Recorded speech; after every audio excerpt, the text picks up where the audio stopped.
আসসালামু আলাইকুম। তো আজকে ফেসবুকে ঢোকার পর আমি একটি পোস্ট দেখলাম। তো পোস্টে আমি দেখতেছি একজন ভাই পোস্ট করেছে যে ওনার পাখির 60 থেকে 70 দিন বয়স হওয়ার পরও কোনো ডিম পারতেছেন না, অথবা ডিম পাচ্ছে না তিনি তার পাখিগুলো থেকে। আরেকজন ভাই পোস্ট করেছে ওনার পাখিগুলো সুন্দর মতো ডিম দিচ্ছিল, কিন্তু হঠাৎ করেই এখন ডিম প্রোডাকশন আস্তে আস্তে হ্রাস পাচ্ছে অথবা কমে যাচ্ছে। তো এই বিষয়গুলো দেখে আমি অনেক বেশি দুঃখিত হলাম, কারণ আমরা যে কোয়েল পাখি পালন করতেছি এই কোয়েল পাখি কিন্তু অনেক বেশি খরচ এবং এই পাখিগুলোকে অনেক বেশি যত্ন নিতে হয়, যেটি অনেক বেশি সময় সাপেক্ষ এবং অনেক পরিশ্রম করতে হয় পাখিগুলোর পিছনে। তারপরেও যদি সঠিক পরিমাণে ডিম না পাওয়া যায় তাহলে কিন্তু এটি একটু দুঃখের বিষয়।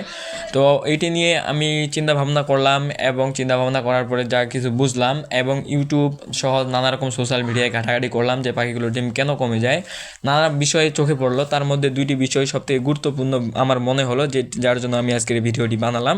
তো সেই দুটি গুরুত্বপূর্ণ বিষয় হলো, একটি হচ্ছে খাদ্য ব্যবস্থাপনা আর একটি হচ্ছে ঔষধ ব্যবস্থাপনা। তো আমরা তো সকলেই আমাদের পাখিগুলোকে খাদ্য খাওয়াই, কিন্তু আমরা কি সঠিক সময়ে সঠিক খাদ্যটি খাওয়াচ্ছি? আবার সঠিক সময়ে সঠিক ওষুধটি কি তাদেরকে দিতে পারতেছি? সঠিক পরিমাণ কি তাদের হচ্ছে খাদ্য এবং ওষুধের? তো অবশ্যই আজকের এই ভিডিওটি দেখলে আপনারা বুঝতে পারবেন যে কোন সময় কোন ওষুধটি প্রয়োগ করতে হবে কোয়েল পাখিতে, কোন সময় কোন খাদ্যটি প্রয়োগ করতে হবে কোয়েল পাখিতে, যাতে করে তাদের কাছ থেকে আমরা সঠিক প্রোডাকশন পাই। আমরা সাধারণত জানি কোয়েল পাখি থেকে সাধারণত 97 থেকে 98% পর্যন্ত প্রোডাকশন পাওয়া সম্ভব। আপনি যতই যত্ন করেন কিন্তু কোয়েল পাখি থেকে 100% প্রোডাকশন কখনোই পাবেন না। তো এই 97 থেকে 98 পর্যন্ত প্রোডাকশন পাওয়ার জন্য আমাদেরকে যা যা করতে হবে সেটি আজকের ভিডিওতে আমি বলার চেষ্টা করেছি। তো অবশ্যই ভিডিওটি শেষ পর্যন্ত দেখবেন। আর একটি কথা আছে যে যত্ন দিয়ে রত্ন মেলে। যারা কোয়েল পাখি পালন করতেছেন অবশ্যই তাদের যত্ন ঠিক রাখবেন এবং তাদেরকে সুন্দর মতো যত্ন করবেন, তাহলেই আপনি একটি ভালো প্রোডাকশন পারবেন পাখিগুলো থেকে। তো আজকে প্রথমে যেটি নিয়ে কথা বলবো সেটি হচ্ছে খাদ্য ব্যবস্থাপনা। তো আমরা সাধারণত নানা রকম খাদ্য ব্যবহার করে থাকি, তার মধ্যে আমি যে ব্যবস্থাপনা দেই আমার পাখিগুলো থেকে আর হচ্ছে সুন্দর মতো প্রোডাকশন পাচ্ছি সেটি লিস্ট বানিয়েছি, সেটি এখন বলবো। তো প্রথমে 1 দিন থেকে 7 দিন পর্যন্ত আপনারা ব্যবহার করবেন শুধু সোনালি স্টার্টার, আর হচ্ছে সোনালি স্টার্টার গুঁড়া করে দিতে হবে। 7 দিনের পর থেকে আপনারা আপনার পাখিগুলোতে ব্যবহার করবেন সোনালি স্টার্টারের সাথে ব্রয়লার স্টার্টার মিক্সড করে, যে আপনারা যতটুকু খাদ্য দেবেন অর্ধেক দেবেন সোনালি স্টার্টার আর অর্ধেক দেবেন ব্রয়লার স্টার্টার। যদি 1 কেজি ব্যবহার করেন 500 গ্রাম দিলেন সোনালি স্টার্টার, 500 গ্রাম দিলেন ব্রয়লার স্টার্টার, এভাবে দেবেন 7 দিনের পর থেকে ডিম আসার পূর্ব মুহূর্ত পর্যন্ত।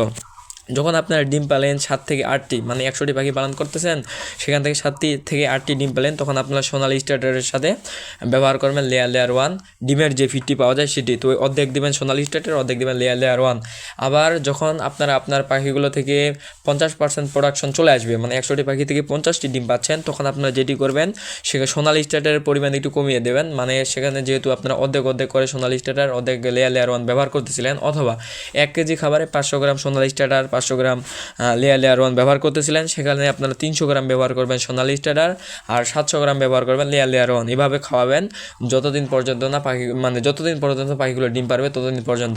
আর যদি কোনো কারণে দেখেন যে পাখিগুলোর মানে ওজন অথবা তাদের গ্রোথ একটু কমে এসেছে, পাখিগুলো একটু শুকনা লাগতেছে, তখন কিন্তু তাদের ডিমের প্রোডাকশন কমে যাবে। তখন আপনাদের খাদ্যতে সোনালি স্টার্টার আর একটু বৃদ্ধি করতে হবে, মানে আগের পরিমাণে। যখন দেখবেন পাখিগুলো শুকনা হয়ে গেল তখন 500 গ্রাম দেবেন সোনালি স্টার্টার, 500 গ্রাম লেয়ার 1, এভাবেই খাওয়াবেন। আর যখন দেখবেন যে পাখিগুলো আবার সুন্দর মতো ডিম দিচ্ছে তখন সোনালি স্টার্টারের পরিমাণ কমিয়ে দেবেন, লেয়ারের পরিমাণ বাড়িয়ে দেবেন। অবশ্যই আমার কথাটি আপনারা বুঝতে পেরেছেন।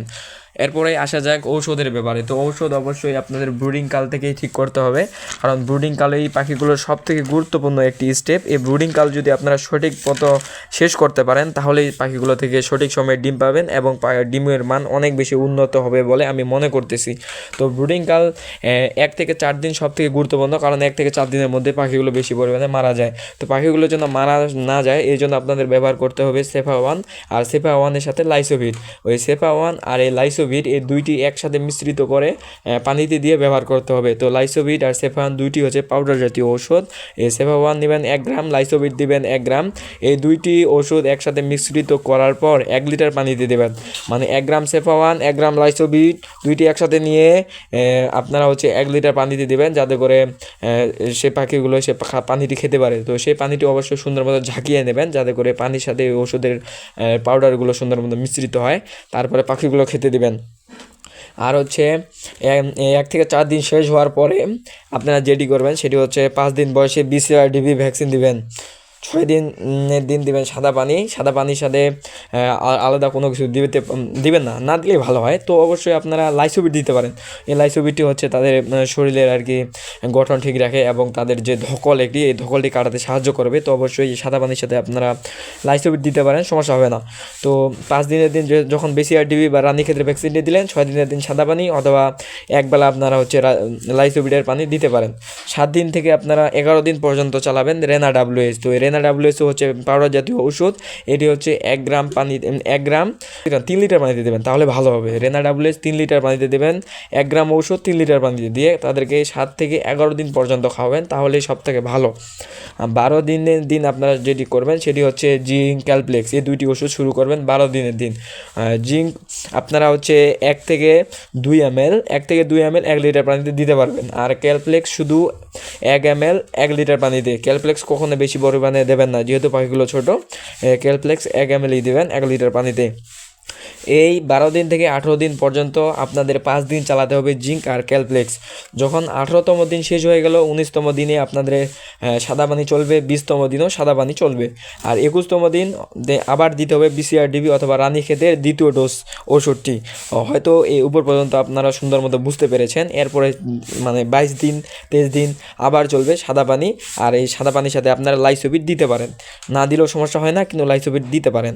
আর 24 দিনের দিন আপনারা যেটি করবেন, এই 24 দিনের দিন করবেন হচ্ছে আপনারা AD3 যুক্ত করবেন নতুন করে। AD3-র সাথে জিঙ্ক ক্যালপ্লেক্স এই 3টি ওষুধ চলবে। মানে জিঙ্ক আর ক্যালপ্লেক্স তো আগে যুক্ত করেছিলেন, AD3 পরে আবার যুক্ত করলেন। তো 24 দিনের দিন AD3 জিঙ্ক ক্যালপ্লেক্স এই 3টি ওষুধ চলতেছে। জিঙ্ক আর ক্যালপ্লেক্সের পরিমাণ তো আগে বললাম। আর AD3 হচ্ছে আপনারা 1 ml 1 লিটার পানিতে অথবা 1 মিলি 1 লিটার পানিতে দিবেন, খাওয়াবেন। এই 3টি ওষুধ চলবে আপনাদের 24 দিন থেকে 28 দিন পর্যন্ত। 24 দিন থেকে 28 দিন পর্যন্ত এই ওষুধগুলো চলার পর 29তম দিন 30তম দিন শুধু সাদা পানি খাওয়াবেন, কোনো ঔষধ খাওয়াবেন না, ফিট আগের মতোই চলবে। তারপরে 30 থেকে 35 দিন এই 5 দিন চলবে রেনা WS। তো রেনা WS হচ্ছে একটি পাউডার জাতীয় ঔষধ, এটি তো আগে বললাম। আর এর পরিমাণ অবশ্যই বেশি পরিমাণে দেওয়া যাবে না। 1 গ্রাম 3 লিটার পানিতে দিয়ে খাওয়ানোর চেষ্টা করবেন। যখন এই 35 দিন আপনাদের পার হয়ে গেল, 36 অথবা 37 দিন গিয়ে মানে যখন পাখিগুলোর বয়স 37 দিন হয়ে গেলো অথবা 38 দিন হয়ে গেলো, এই 3 দিনের মধ্যে 36 থেকে 38 দিনের মধ্যে আপনারা হচ্ছে কৃমির ওষুধটি দিয়ে দেবেন অথবা কৃমির ডোজটি করিয়ে নেবেন।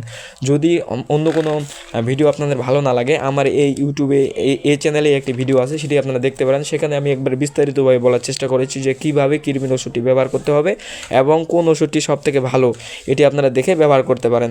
আর যখন আপনারা এইভাবে ব্যবহার করবেন তখন আপনাদের পাখিগুলো 45 দিনের মধ্যে ডিমে চলে আসবে। আর কৃমির ওষুধটি দেওয়ার পরে যে মানে সামনে ডিম দেওয়ার আগ পর্যন্ত আপনারা আবার এই জিঙ্ক ক্যালপ্লেক্স রেনা WS AD3 এগুলোই খাওয়াতে থাকবেন। তো অবশ্যই AD3 জিঙ্ক ক্যালপ্লেক্স এই 3টি ওষুধ আপনাদেরকে দিতে হবেই। আর এর সাথে আরেকটি ওষুধ যুক্ত করবেন, সেটি হচ্ছে ইসেল। তো ইসেলও দিবেন 1 মিলি 1 লিটার পানিতে। আর AD3 জিঙ্ক ক্যালপ্লেক্স এর মধ্যে জিঙ্ক আর ক্যালপ্লেক্স আপনাদের সপ্তাহে 3 থেকে 4 দিন পর্যন্ত ব্যবহার করা যাবে, কোনো সমস্যা হবে না। আর AD3 আপনারা ব্যবহার করবেন সপ্তাহে 3 দিন। আর ওই যে আরেকটা আছে ইসেল, ওই ইসেলও আপনারা ব্যবহার করবেন 1 সপ্তাহে 1 দিন অথবা 15 দিনে 1 দিন। ইসেল একটু কম পরিমাণে ব্যবহার করলে সব থেকে ভালো অথবা বেস্ট। আর এইভাবে আপনাদের চালাতে হবে পাখিগুলো যতদিন পর্যন্ত আপনার বাসায় ডিম পারতেছে ততদিন পর্যন্ত। তো অবশ্যই আমি মনে করতেছি আপনারা সুন্দর মতো বুঝতে পেরেছেন ওষুধ আর খাদ্য সম্পর্কিত এই ভিডিওটি।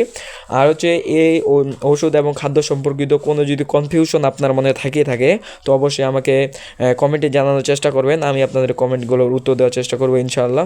তো আজকের ভিডিওটি এই পর্যন্তই। সকলে ভালো থাকবেন, সুস্থ থাকবেন। আর এই বিষয় ওষুধ সম্পর্কিত মানে কোন ওষুধটির কোন কাজ, এই বিষয় নিয়ে আমি আরেকটি ভিডিও নিয়ে আসবো ইনশাআল্লাহ। ভালো থাকবেন।